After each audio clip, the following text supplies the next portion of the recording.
Especiales de Cristiandad. Un espacio de investigación profunda, sin miedos, sin tabúes, para llegar al corazón de los problemas que aquejan a nuestra Santa Iglesia, a nuestra patria, a nuestra sociedad, a nuestras almas.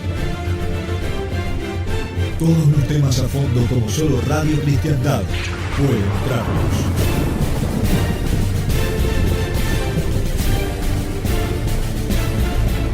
Especiales de Cristiandad.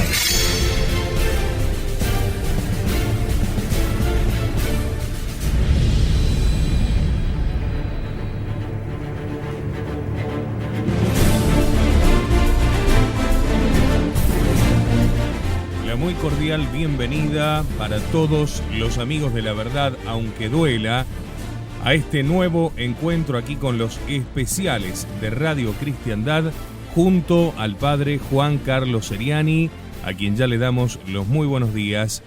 Buenos días, Fabián. ¿Cómo anda, padre? Muy bien, gracias a Dios. ¿Cómo lo trata el clima puntano?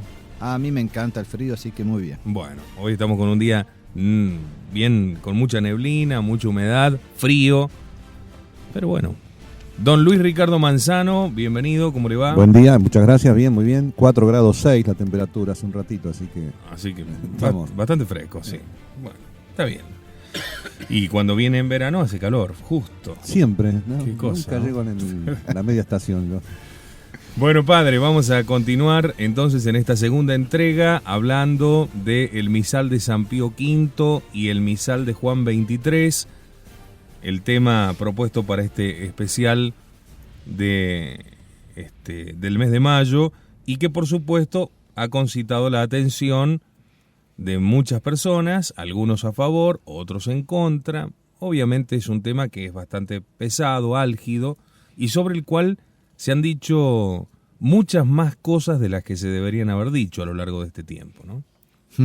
Sí, como decía ayer, evidentemente en el caso de un libro, en el caso de una conferencia, en este caso es una especie de conferencia radial, no se puede decir todo en un instante. Claro. Un libro tiene capítulos, a veces una obra tiene varios volúmenes.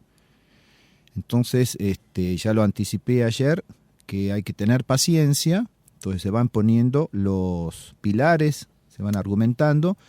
Puede ser, no está en el escrito que ya fue publicado ayer, vale la pena repetirlo. Puede ser que cause sorpresa en algunos el tema de la no perpetuidad, validez a perpetuidad de las leyes humanas, tal como lo trata Santo Tomás.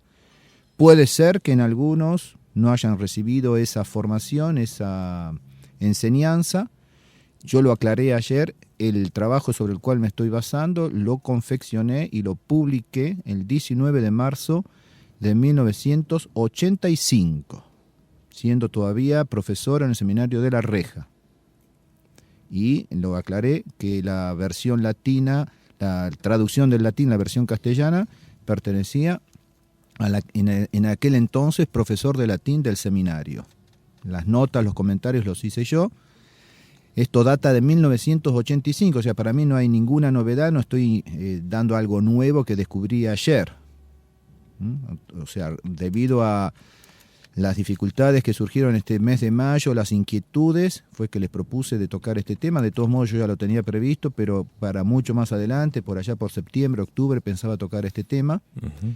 Pero bueno, me tuve que adelantar debido a, justamente, a causa de la famosa fotito en el libro que ha salido consagrado a los textos de Monseñor Lefebvre sobre la misa.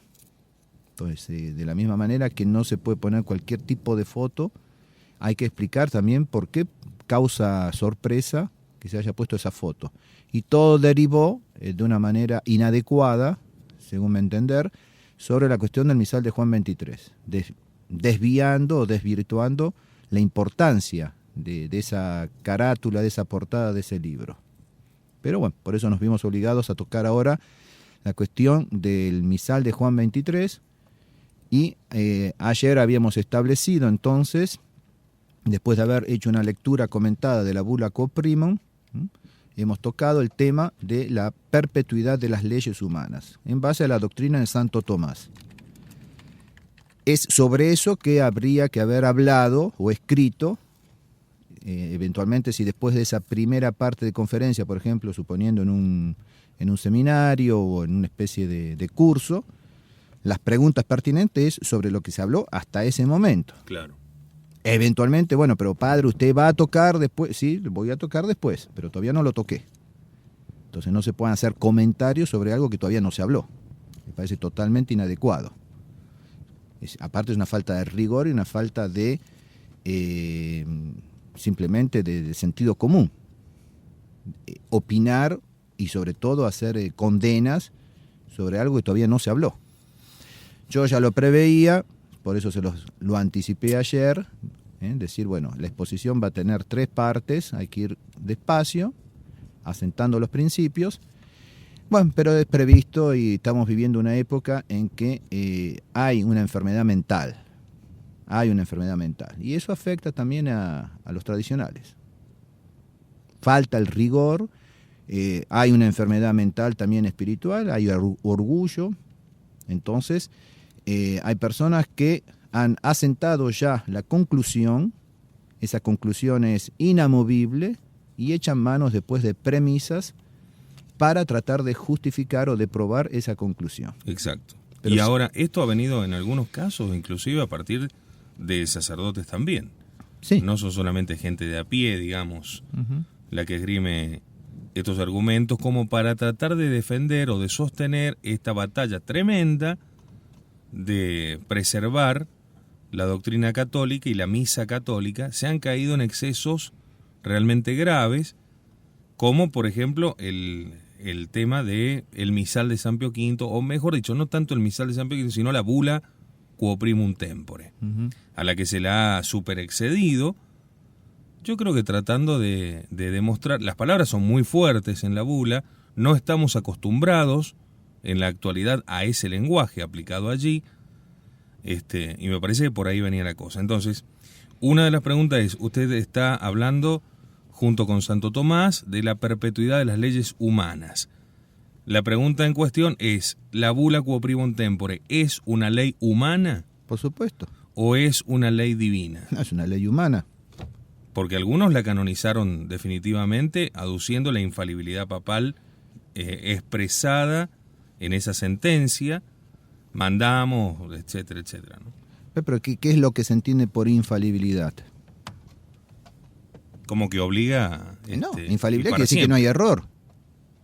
Infalibilidad quiere decir que no hay error. Entonces, en principio, toda ley eclesiástica universal que obligue a todos los fieles es infalible. Pero no quiere decir que sea irreformable. Claro. Son 2 cosas distintas. Es decir, si a mí la iglesia me va a obligar a rezar de una determinada manera, conforme entonces a una determinada doctrina, esa orden, ese mandato, también tiene que estar protegido por el carisma de la infalibilidad, para que yo pueda rezar con toda tranquilidad. Pero eso no quiere decir que sea irreformable.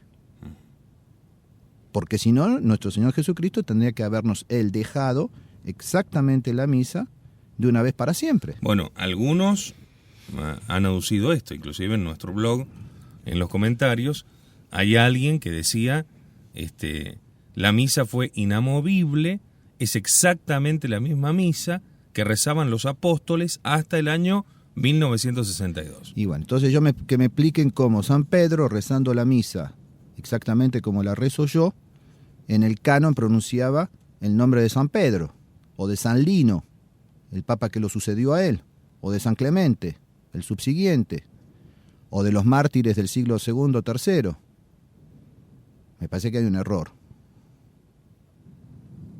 Eso fue introducido después. Por lo menos después de la muerte de San Pedro, hasta la muerte de San Pedro no se nombraba a San Pedro en el canon. Claro. Es un detalle, ¿no es cierto? Es un detalle. Pero, como dices, podría haber unos cuantos más. Exacto.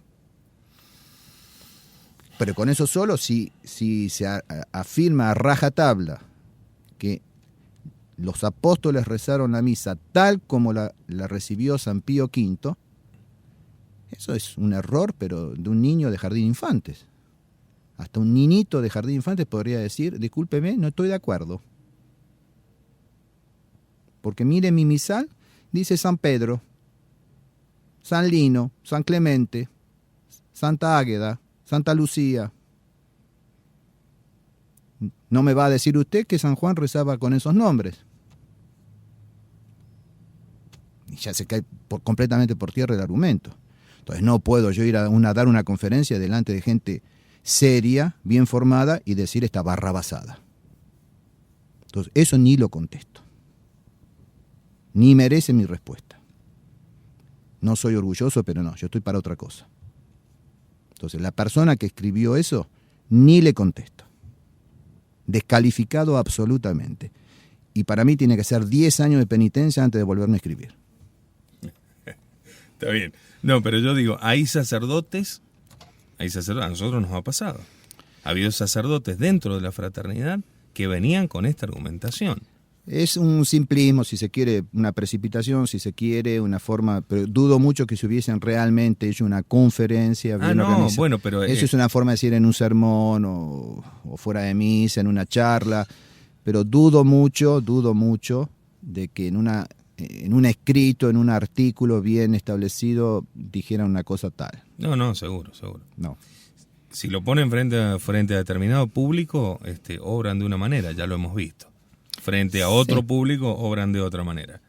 Ese simplismo, del cual nosotros los hemos acusado muchas veces de ser clericalistas, hace justamente que hagan simplones entre los feligreses cuando los tendrían que asentar en la verdadera doctrina. Bueno, yo insisto, el trabajo ese mío es del año 85. 85, claro. 19 de marzo del 85. Un cuarto de siglo. Claro, 25 años. Qué bárbaro, ¿no? Sí, no por eso, digo, no me creo infalible, ni mucho menos, pero cuando tengo que hablar de cosas serias, trato de hablar seriamente. Bien, entonces, vamos a adentrarnos en la historia del misal a partir de la bula. De la bula Quo Primum Tempore. En esto insisto, ahora sí, es breve. O sea, no entro en todos los detalles, simplemente para... O sea, el tema que nos concierne es el misal de Juan 23. Tuve que poner estos principios básicos y demás para comprender después lo otro. Entonces, tampoco en esta historia subsiguiente al misal, a la bula de San Pío V, hay un detalle completamente que entra en todos los pormenores de esa historia. Son algunos pinceladas. Sí. Después de 1570, el misal romano sufrió modificaciones bajo los pontificados de Clemente VIII, con la bula Cum Sanctissimum Eucharistiae, del 7, corríjame padre, del 7 de julio de 1604. Luego Urbano VIII, en la bula Siquid Est, del 2 de septiembre de 1634. O sea, eso se puede encontrar en cualquier misal de altar. Yo tengo acá, le pongo a disposición del señor Manzano un misalito de viaje, pero es exactamente igual que un gran misal de altar, donde figuran las carátulas de estas bulas y el texto, simplemente para, digamos, tengo eso como prueba. Las tengo escaneadas, estas carátulas, por así decir, o sea, si las quieren poner después en el programa, porque estos sí los fieles no tienen todos acceso a esto, porque están los misales de altar, no en los misalitos de los fieles. Entonces ahí se puede ver la bula Quo Primum Tempore de San Pío X, luego la de Clemente VIII, la bula Cum Sanctissimum Eucharistiae, que es del 7 de junio de 1604, luego la de Urbano VIII, la bula Siquid Est del 2 de septiembre de 1634, las fechas están en números romanos, ¿no es cierto? Y en latín. Faltaría en este misalito, no está, y normalmente no aparece la bula de León XIII. Pero sí aparece sorprendentemente, pero no es tan sorprendentemente por lo que vimos ayer, la que vamos a estudiar después, la bula de San Pío X, que en realidad se refiere al breviario, pero como hay esa íntima relación entre breviario y misal, en los breviarios, en los misales de altar, también aparece esa bula de San Pío X. Bien. Este Esto misal quiere de decir altar que- que me facilita el padre Seriani es del año 1929. Está bien. Quiere decir que 34 años después de la promulgación de la bula Quo Primum Tempore, ya encontramos una primera modificación. Sí. No son, justamente, no son sustanciales, ¿no? O sea, esas modificaciones consistieron en algunos cambios de rúbrica, en la adición de misas de nuevos santos, en la inclusión de nuevos prefacios. Pero como decíamos ayer, si yo me voy a atener estrictamente a la letra, de que nada se puede agregar a este nuestro misal, como dice San Pío V, no se podrían haber incluido esas cosas. O sea, eso prueba de que la bula no era intangible. ¿Mm? Entonces, es importante entender de qué estamos hablando. ¿Mm? Pero bueno, después, aparte de estas modificaciones de Clemente VIII y de Urbano VIII, siguieron, ahora sí, ya vienen complicaciones. En los siglos XVII, XVIII, ahí sí va a haber una reacción importante que tomar contra errores. Ujú. Durante los siglos XVII y XVIII, bajo el influjo del jansenismo, galicanismo, quietismo y la Ilustración, especialmente en Francia y en Italia, se hicieron intentos de renovación y de reforma del misal. Junto con el rechazo de la romanidad, se deseaba una mayor participación del pueblo, la introducción de la lengua vernácula, un mayor uso de la escritura, la revisión de algunos textos del misal, una mayor sobriedad de los ritos y la desaparición de las prácticas de piedad durante la misa, objetivos que después volvieran a tomar el movimiento litúrgico desviado y que se han hecho realidad en la reforma litúrgica del Vaticano II. Vemos que entonces esto viene de lejos, es de larga data, esto que hemos sufrido después a partir de 1970. ¿Mm? Ujú. Podemos repetir cuáles eran los deseos, los intentos que implicaba este rechazo de la romanidad. La mayor participación del pueblo, la introducción de la lengua vernácula, un uso mayor de la escritura, la revisión de algunos textos del misal, una mayor sobriedad de los ritos y la desaparición de las prácticas de piedad durante la misa. Entonces, contra eso, evidentemente que Dios lo que hizo fue suscitar, sobre todo en Francia, al gran Don Granger, que fue el creador, por así decir, sin pretenderlo, ¿no es cierto?, del movimiento, lo que se llamó el movimiento litúrgico, que después iba a ser acogido, podemos expresar así, por San Pío X. Y le va a dar un gran impulso él, y un verdadero impulso a la liturgia. Y llegamos así entonces que San Pío X quiso hacer una revisión general del misal similar a la reforma que había realizado en el breviario. La reforma del breviario es de 1911, pero todos los trabajos que él había emprendido respecto al misal no los lleva a cabo, porque él muere en 1914, y hasta Pío XII no volverá a haber más cambios. Bien.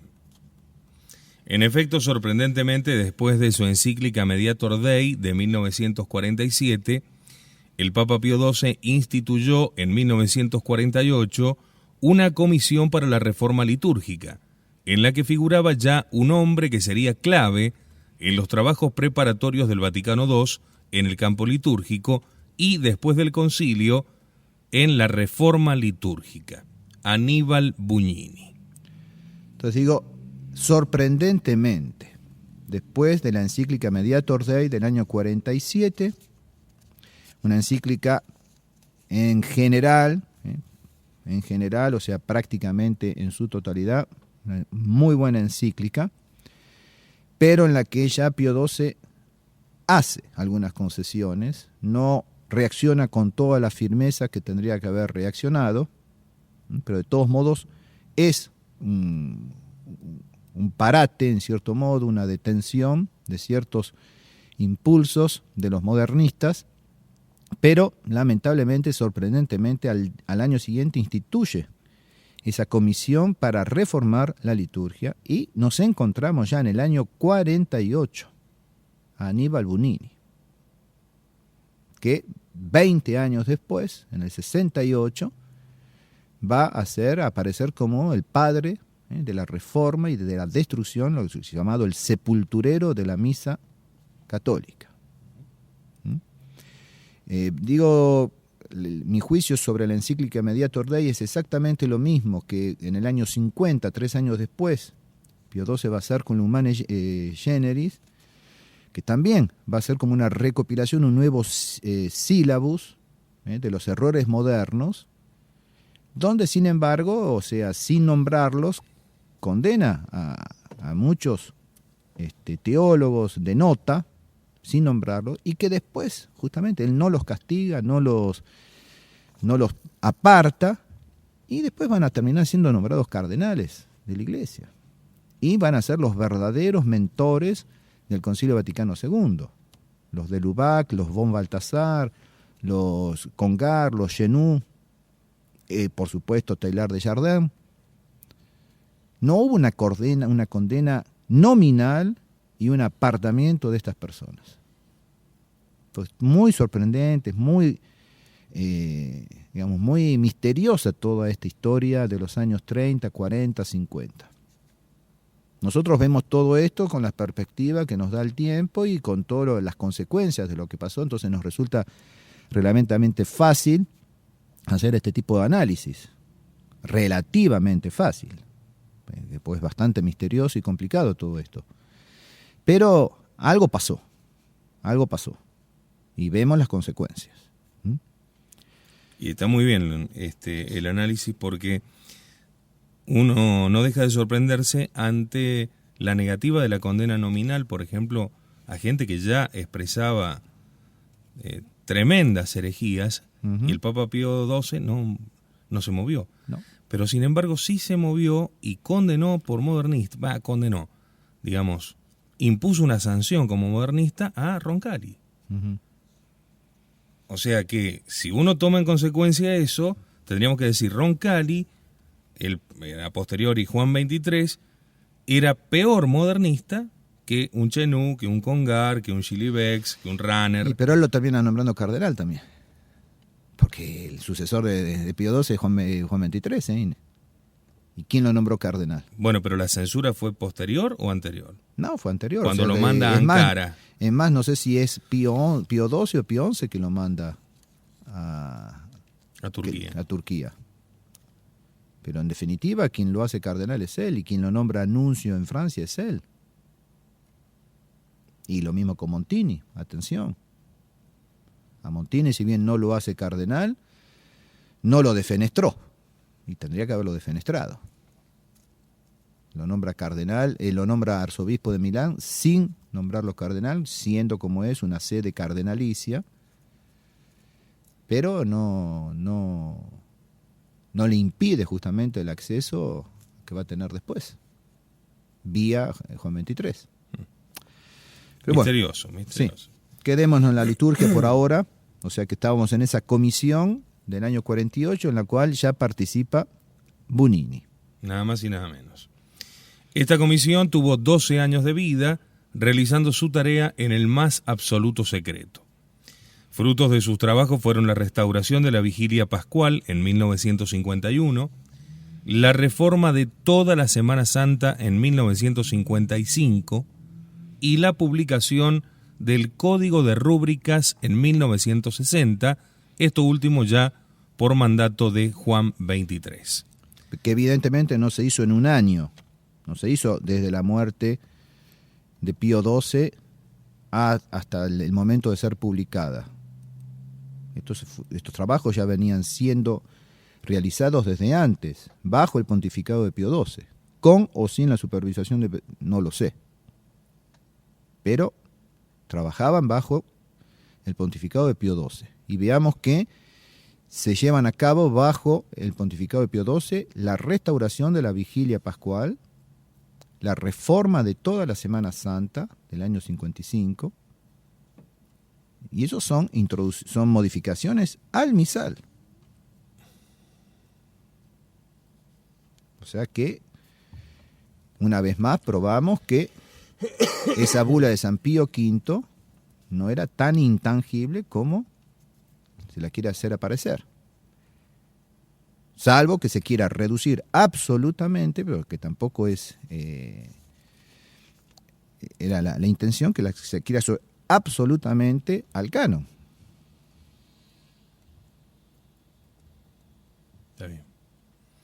Y en esta reforma, bueno, no sé si usted lo cuenta acá, después a lo largo del trabajo, esta reforma de la Semana Santa, ¿qué incluía? ¿Qué puntos centrales tenía como para...? O sea, en puntos en litigio está concretamente en las oraciones universales del Viernes Santo, cuando se hace que es la octava oración por los judíos. Hasta ese momento, durante la segunda parte de la oración, no se escuchaba o se rezaba de pie. No se hacía la genuflexión, flectamo genua, no se hacía la genuflexión como para las otras 9 oraciones. Según la reforma de Pío XII, manda que hay que hacer la genuflexión. Conserva lo de pérfidos judíos, pero manda hacer la genuflexión. Luego hay un cambio importante el Domingo de Ramos, la bendición del Domingo de Ramos es muy, muy podada. Si ustedes se fijan en cuanto a la bendición de las candelas del 2 de febrero o de las cenizas para el miércoles de ceniza, van a ver que tienen entre 5 y 6 oraciones para hacer la bendición de las candelas, la bendición de las cenizas. Había 7, si no mal recuerdo, había 7 oraciones para hacer la bendición de los ramos, quedó una sola.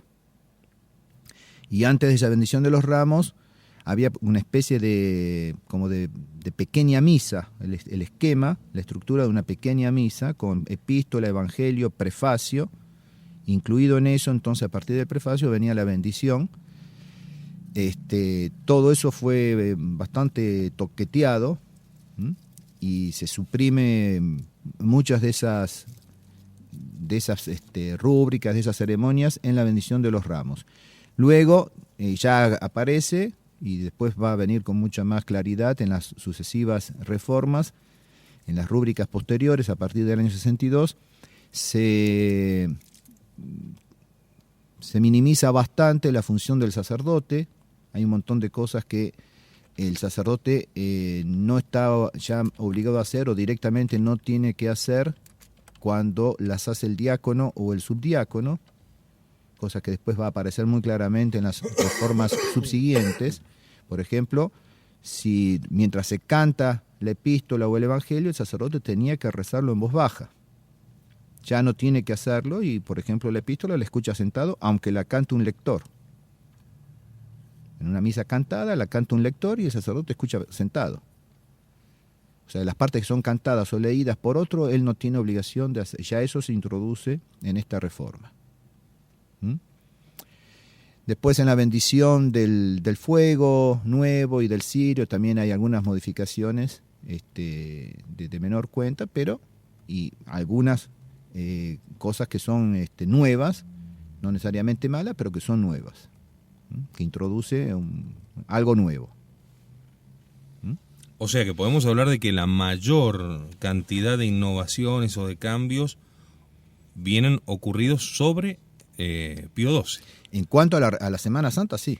En cuanto a la Semana Santa, ojo. Pero es un buen dato como para animar a aquellos que venían socavando el tema, como para decir, bueno, ya cambiamos esto. De 12 profecías que había en la Vigilia Pascual, se quedan 4 nada más.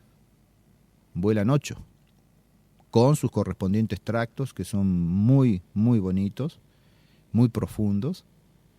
Entonces eso con la excusa de que los fieles no entienden, siempre lo mismo, entonces transformamos la liturgia en una catequesis, entonces la mayor participación de los fieles, etcétera, que los fieles no entienden eso, y de 12 profecías quedaron 4.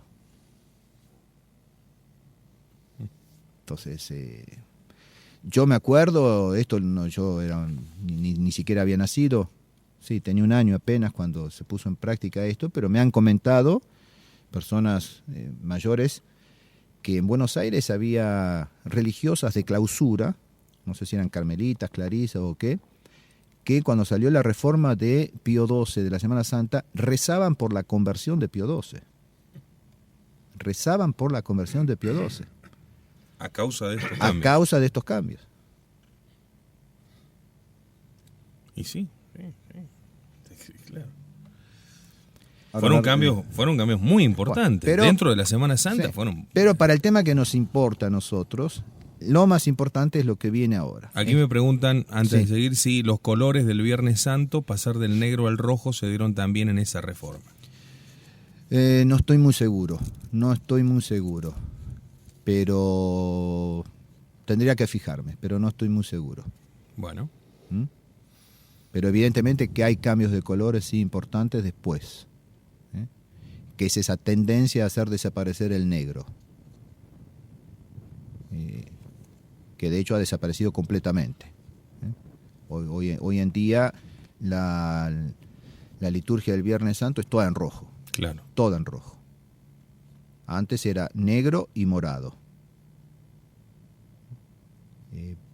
¿Cuándo fue que se introdujo el rojo? Más bien pienso que es ya con Pablo VI o en el 65. Pero tendría que fijarme. Bueno, queda pendiente. Pero para el tema que nos interesa, es decir, si la bula Quo Primum Tempore sobre el misal de San Pío V era intangible, tenemos acá un ejemplo importante de la bula de San Pío X sobre el breviario, que sí modifica, y vamos a ver en qué términos, la bula de San Pío V sobre el breviario. O sea, San Pío V hizo dos bulas, ya lo hemos visto ayer, tenía por misión ocuparse del misal, del breviario y del catecismo.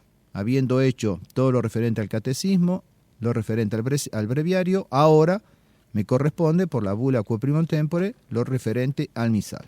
Entonces vamos a ver en qué términos él había promulgado la restitución, todo lo referente al breviario, y en qué términos San Pío X lo modifica. Bien. La bula Divino Afflatu de San Pío X. Consideramos ahora la reforma del breviario que fue promulgada por San Pío X mediante la bula Divino Afflatu del 1 de noviembre de 1911. Es muy importante señalar la íntima unión que existe entre breviario y misal. Los simples fieles no se dan cuenta de este detalle. Cuando consideremos la reforma de Juan XXIII, este punto aparecerá más claro. La reforma de San Pío X, sí. Es importante, a punto tal hay esa relación íntima que en los misales de altar, se trata de un misal y no de un breviario, figura la bula de San Pío X sobre el breviario. Eso Claro. marca la relación íntima que hay entre breviario y misal. Entonces, ¿por qué uno puede preguntarse? ¿Por qué en el misal de altar, que tengo que usar yo para el rito de celebrar la misa, al comienzo, después de la bula Quo Primum Tempore de San Pío X, después de la bula de Clemente VIII, después de la bula de Urbano VIII, aparece la bula de San Pío X sobre el breviario? Y no está solamente en el breviario, también está en el breviario, por supuesto, pero en el breviario yo no encuentro la bula Quo Primum Tempore de San Pío V.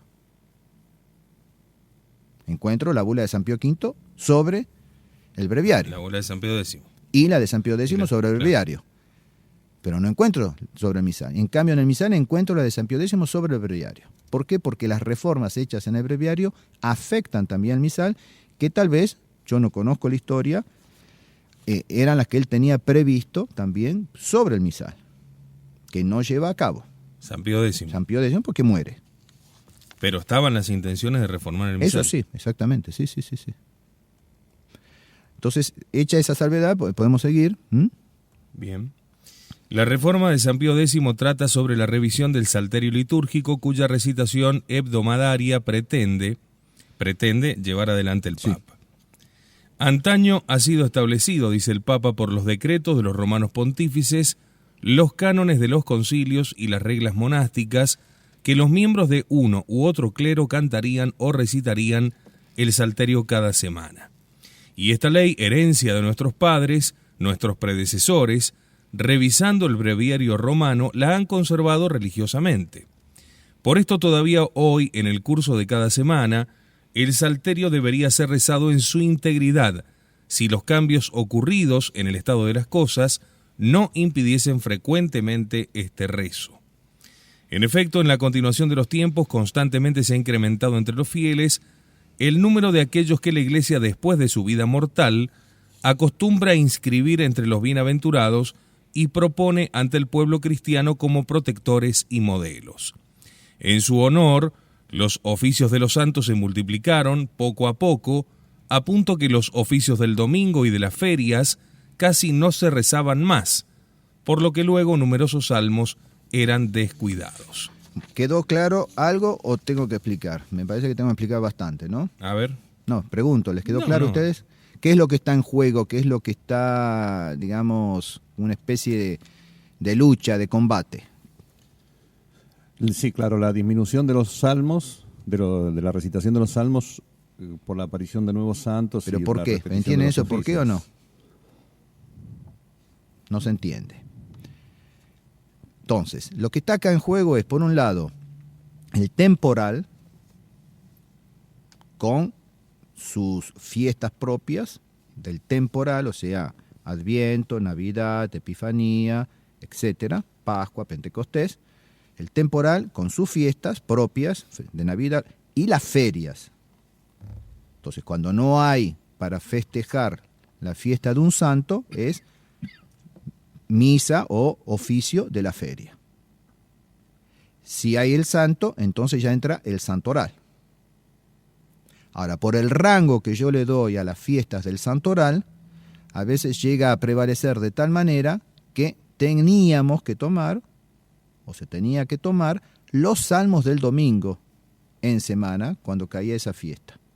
Para solemnizar la fiesta del santo o del santoral, cuando tenía un rango importante, desaparecían los salmos de la semana, asignados, por ejemplo, para el martes o para el miércoles, y ese martes, ese miércoles, se volvía a rezar los salmos del domingo, a partir de laudes, prima, tercia, etc.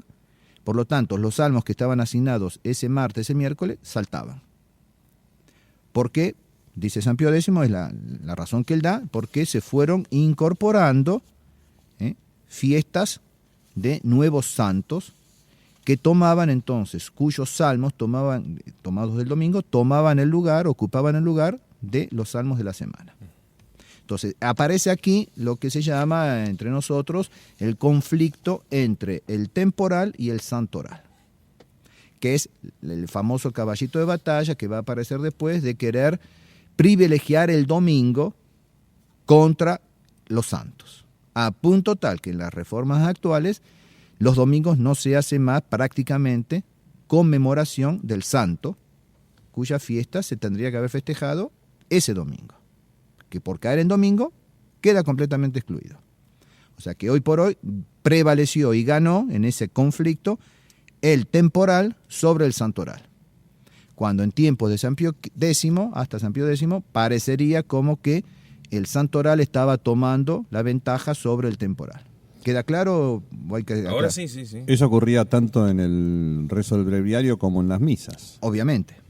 De ahí que esta encíclica, esta bula, tenga importancia en los dos órdenes. En los dos órdenes, porque evidentemente si va a haber una modificación, por ejemplo, en el rango o en la importancia que le doy a la fiesta del santo, va a prevalecer o no, tanto en el breviario como después en el misal o no, depende. ¿Qué es lo que hubiese hecho San Pío X respecto de llevar la solución de este conflicto al misal? No lo sabemos. Sabemos lo que hizo en el breviario. Podemos imaginar lo que hubiese hecho, pero no lo sabemos. Debería haber sido congruente con aquello. Sí, pero no lo sabemos. Entonces, evidentemente que sin ser mago ni nada por el estilo, yo puedo decir, bueno, providencialmente se murió. De todos modos es providencial que se haya muerto. Dios tenía previsto que se iba a morir en ese momento y no otro. Y no tocó el misal. Pero que tenía previsto tocarlo. Yo sinceramente desconozco esos trabajos que se estaban realizando en los años 1908, 9, 10, 11, 12, 13, incluso hasta agosto del 14, que San Pío X tenía previsto llevar adelante. No falta por ahí, pueden encontrar tranquilamente en internet un artículo donde acusa a San Pío X de modernista por las modificaciones que hizo en el breviario. ¿En serio? ¿En serio? Sí, yo se lo puedo buscar después, si él quiere lo puede publicar, y que escriban ahí ahí sí que los comentaristas se saquen chispas, porque no hay quien falta entonces a acusar a San Pío X de modernista. Entonces, ¿qué queda para el pobre padre Seriani? ¿Algo así también ocurrió durante el Concilio Vaticano I? O sea, la intención de hacer una reforma profunda. Eso vamos a venir ahora, espere, bueno. No nos adelantemos. Ta. Entonces, sigamos con San Pío X. ¿Cuál era la idea de San Pío X? A ver si queda más claro. Era devolverle a los salmos su lugar tradicional en la oración pública, con precaución, sin embargo, para que la recitación integral del Esas salterio... son palabras de San Pío X, Perfecto. Con precaución. Sin embargo, para que la recitación integral del salterio cada semana no disminuya en nada el culto de los santos. Vean, esa es la intención. Entonces, claro, restituir, tratar de que cada semana se recen los 150 salmos, o sea, distribuirlos de tal manera y con tal jerarquía, de que tratar de que en lo posible se recen los 150 salmos sin disminuir el culto debido a los santos. O sea, trato de solucionar este conflicto dándole a cada parte, el temporal y el santoral, lo que le corresponde. Entonces, si puede retomar la cita de San Pío X. La idea de San Pío X era devolverle a los salmos su lugar tradicional en la oración pública, dice textualmente, con precaución, sin embargo, para que la recitación integral del salterio cada semana no disminuya en nada el culto de los santos, y por otra parte que no disminuya, en lugar de aumentar, las obligaciones de los clérigos obligados al oficio divino. Bueno, ahí entra también otro conflicto, que vamos viendo cómo que esto, en ese artículo que yo les digo que anda dando vueltas en el internet, critica bastante a San Pío X en este sentido. O sea que las circunstancias actuales, modernas, de apostolado, estamos hablando de 1911, llevó a San Pío X a abreviar aún más el breviario. Breviario viene de abreviar. Imaginemos que en la Edad Media cada sacerdote no tenía su breviario. No existía eso. Eso estaba en las iglesias, en las catedrales, en las iglesias parroquiales, estaban los grandes libros, y los sacerdotes tenían que ir allí a recitar. O se recitaba en común. En conjunto, claro. Bueno, pero vean que esto es criticable o no, yo no me voy a expedir pero San Pío X pretende que haya una abreviación del breviario para no cargar a los clérigos con la obligación de la recitación del oficio divino. Está el famoso, hay muchos chistes sobre esto, ¿no es cierto?, entre los sacerdotes, los clérigos, que van en un barco y estaban rezando el breviario, etcétera, y en eso, bueno, hay una tormenta, qué sé yo, y dan la orden de tirar todo lo pesado al mar, y lo primero que tiran es el breviario. Bueno, así están. Era lo más pesado. Claro. Así están hoy por hoy. Así están. Cuando el breviario justamente es una fuente de consuelo y una mina riquísima de espiritualidad, y etcétera. Pero bueno, entonces queda claro cuál era la intención de San Pío X. Entonces, ¿cuáles son los principales caracteres de esta reforma? Se pueden resumir en dos ideas generales. Primero, incluir en la semana la recitación del salterio y para esto abreviar el salterio ferial. Segundo, resolver el conflicto entre el temporal y el santoral, sobre todo restableciendo los antiguos oficios de los domingos. Con sus correspondientes ferias. Bien. En concreto, se redujo la duración de los oficios del breviario. El salterio se distribuyó de modo que fuese rezado íntegramente cada semana, sin suprimir las fiestas de los santos. Esta distribución de los salmos es totalmente nueva y sigue solo en parte la costumbre de la antigua tradición de la Iglesia. Se restableció la liturgia propia de domingos y fiestas. Se privilegiaron las lecturas de la Sagrada Escritura propias de los tiempos del año. Esto es simplemente una descripción, por así decir, de la reforma. Ahora, vamos a ver en qué términos se hizo, comparándolos, esos términos, con los de San Pío V. Los de San Pío V. Bien. Entonces, en cada paso después tratemos de reemplazar donde dice breviario por misal, para ver qué es lo que hubiese sucedido si se hubiese tratado del misal de San Pío V en vez del breviario. Les hago, por caridad, suprimir lo que está en latín, de todos modos, para los por latinistas. Caridad, pero no para nosotros, para los oyentes. Sí. Que van a escuchar greco-chipriota con latín. Por eso digo, pero igualmente aparecerá después en el blog escrito. Completo. Para que puedan cotejar si la traducción es correcta o no.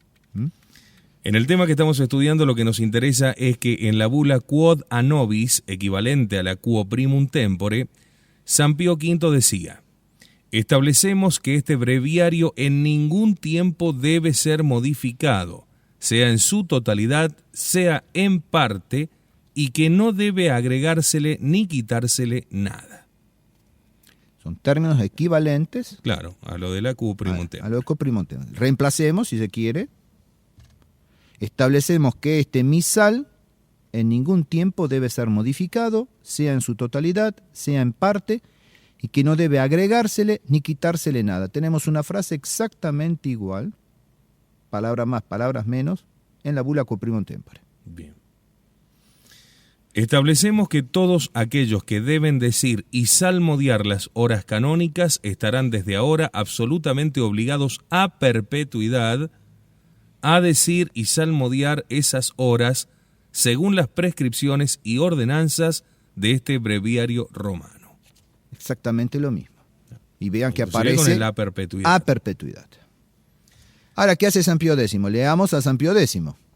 O sea, San Pío X, no Juan XXIII. Claro. Si no fuera acorde con lo que estábamos hablando ayer del sentido de ese a perpetuidad, aquí, digamos, en el pensamiento normal tendría que decir San Pío X, bueno, y que cualquiera que quiera después está autorizado para reformarlo. No volvería a utilizar la fórmula imperativa de San Pío V, si es que San Pío V se excedía con esa terminología, ¿no?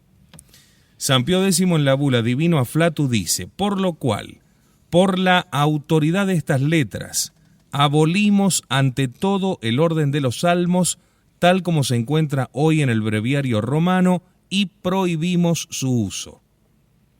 Ordenamos que todos aquellos que recitan las horas canónicas, según el breviario romano editado por San Pío V y revisado por Clemente VIII, Urbano VIII y León XIII, observen religiosamente el nuevo orden del Salterio con sus reglas y sus rúbricas, tal como nos lo hemos aprobado y hecho publicar por la imprenta vaticana. Ordenamos que este Salterio sea empleado y que sus reglas y rúbricas sean observadas inviolablemente. Tal es lo que ordenamos, declaramos y sancionamos, decretando que estas nuestras presentes letras son y serán siempre válidas y eficaces. No obstante, todas las constituciones y disposiciones apostólicas, generales o particulares, y todas las otras que les fueran contrarias. Yo pienso que es claro, no sé, me atengo a los comentarios de ustedes. Sí, es claro, pero además a mí me llama la atención una cosa en este segundo párrafo, y es que el Papa se refiere al breviario editado por San Pío V y revisado por Clemente VIII, Urbano VIII y León XIII, que son los mismos que modificaron Salvo el León Primum XIII. Tempore. Salvo León XIII. Es decir, que esta modificación simultánea entre breviario y misal es lo que se daba habitualmente. Totalmente. De ahí que se puede pensar que San Pío X lo pretendía hacer también con el misal. Pero yo lo que pretendo demostrar hasta ahora, concedo que alguien me pueda decir, bueno, pero justamente Dios se lo impidió haciendo que se muriese. Concedo. Es providencial que se murió sin tocar el misal. Yo simplemente lo que quiero demostrar es que es de necio, por no emplear otro término, de necio, otro término puede ser de ignorante antes, pero una vez que se le muestra la verdad, es ser necio, decir que una ley eclesiástica humana es válida a perpetuidad. Y esto deja a salvo también eso que usted decía ayer sobre las graves razones que tiene que haber para modificar estas bulas. Pero habiéndolas, se pueden modificar. Eso es para mí es clarísimo. Entonces, uno puede tener ignorancia porque, bueno, se me formó de tal manera, siempre la fraternidad o los padres de la tradición me dijeron esto, me dijeron lo otro, estaba convencido de que, bueno, muy bien, pero yo te presento esto, te presento Santo Tomás, te presento lo que dicen los comentaristas del derecho canónico, te presento un ejemplo concreto, San Pío X enfrentado, por así decir, con San Pío V. Si seguís insistiendo en que la bula de San Pío V es válida a perpetuidad intangible, no cabe otra acusación que de necio, por no decir algo más grave.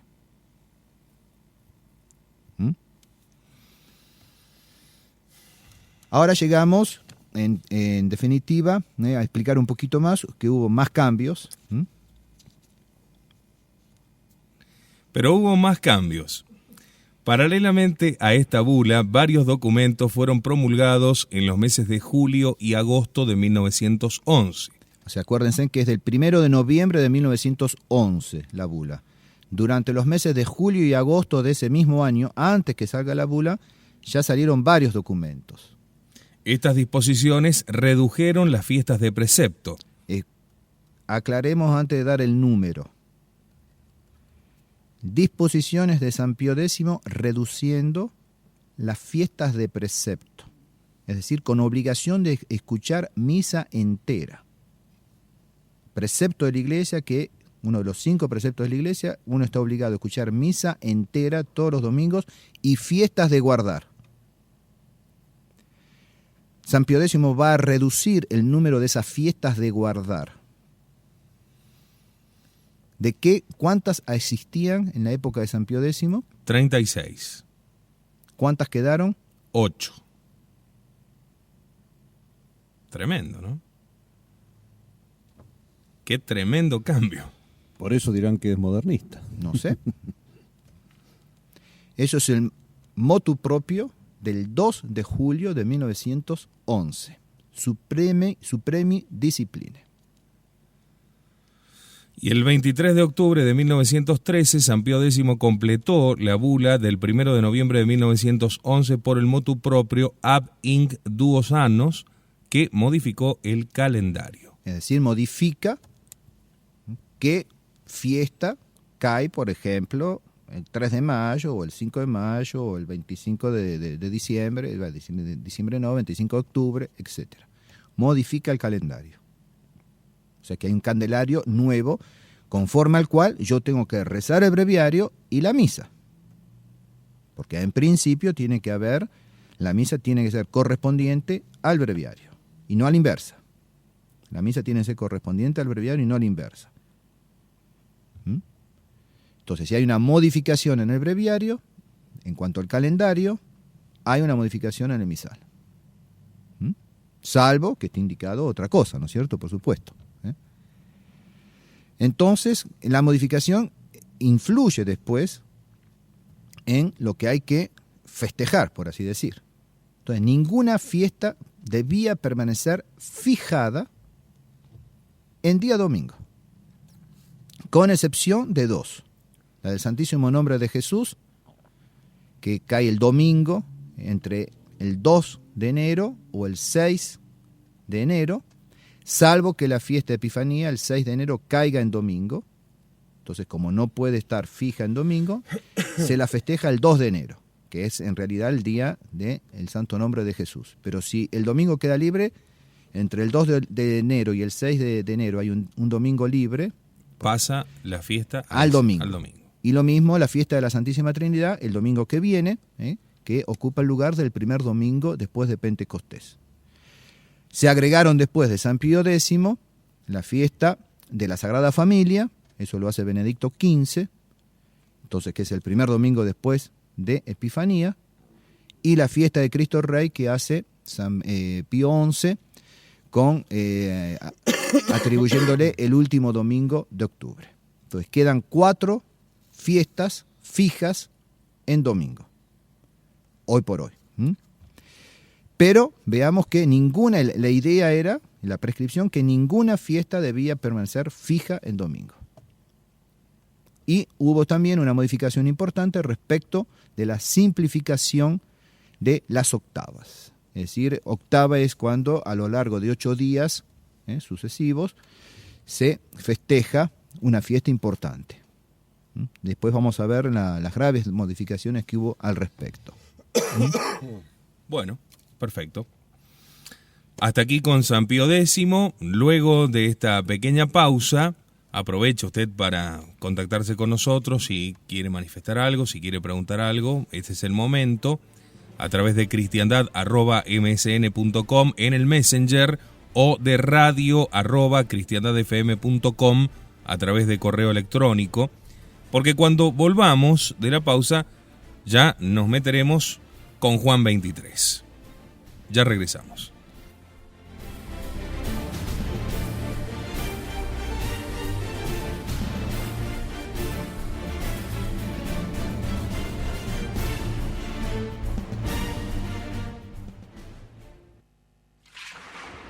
Ya seguimos con Especiales de Cristiandad.